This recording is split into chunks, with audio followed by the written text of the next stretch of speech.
Hello students, I am your Hindi teacher. Today I will start chapter 1 देश हमारा।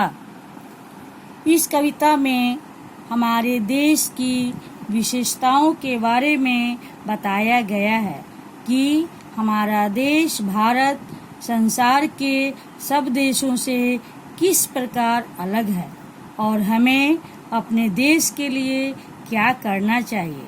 चलो अब कविता पढ़ते हैं। सबसे सुंदर देश हमारा, हमको यह प्राणों से प्यारा, हमने मिलकर रूप संवारा, इसे बनाया जग से न्यारा।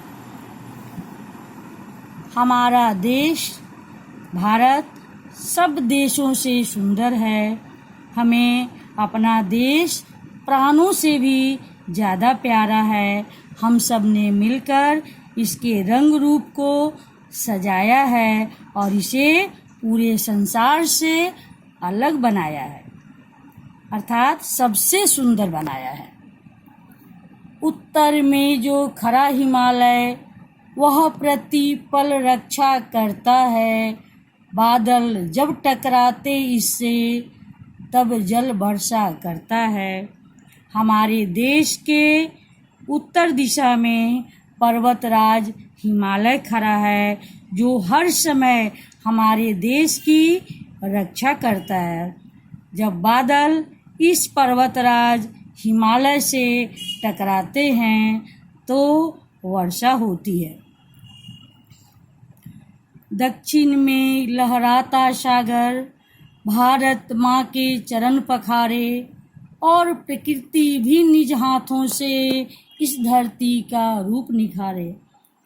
भारत के दक्षिण में हिंद महासागर लहरा रहा है, जो मानो ऐसा लग रहा हो कि वह हमारी भारत माता के चरणों को अर्थात पैरों को धो रहा हो, और प्रकृति भी अपने हाथों से इस धरती का रूप निखार रही है, अर्थात इसके वातावरण को शुद्ध और पवित्र कर रही है।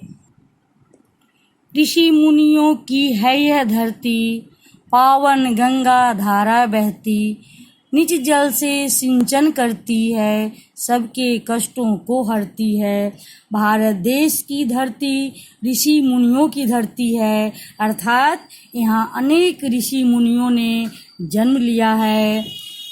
इसी देश में गंगा जैसी पवित्र नदी की धारा बहती है, जो अपने जल से इस देश की धरती को सींचती है और सबके कष्टों को तकलीफ़ों को दूर करती है, अर्थात उनको खत्म करती है।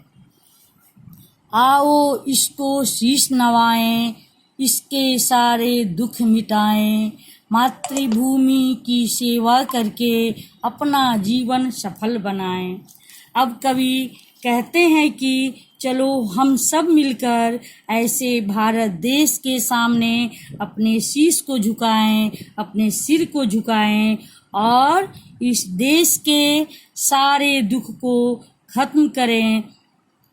अपनी मातृभूमि अर्थात भारत देश की सेवा करके हम अपना जीवन सफल अर्थात कामयाब बना सकते हैं। इसलिए हमें अपने देश के लिए देश के तकलीफ़ों को, कष्टों को, जो इसकी समस्याएं हैं, उसको खत्म करने की कोशिश करनी चाहिए।